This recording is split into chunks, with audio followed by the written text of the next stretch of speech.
Hagam battalai hak meak Yesu peklai kau dui zangai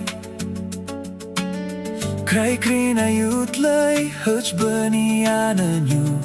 Hak dek terang pranjua rego hiam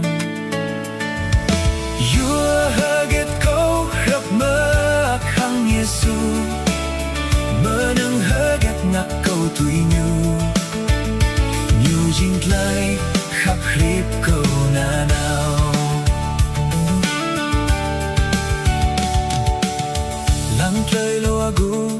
tơ du giờ khoyam câu bu nam gan pran hấp mơ ác tơ đăng Yesu sao ất sơ đa đông pran chua hấp mơ ác bu thâu ya YUA HuyGET câu hấp mơ ác hang Yesu Menang HuyGET ngak kau tui nyu Nyu jing lai khắp rip câu na nào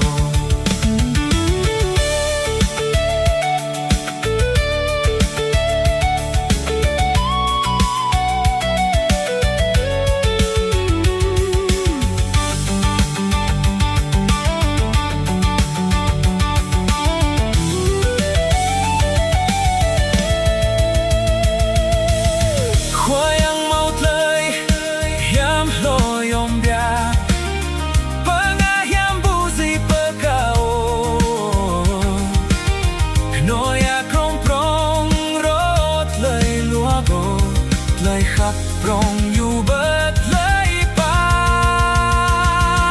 YUA HuyGET kau hấp mơ ác hang Yesu Menang HuyGET ngak kau tui nyu Nyu jing lai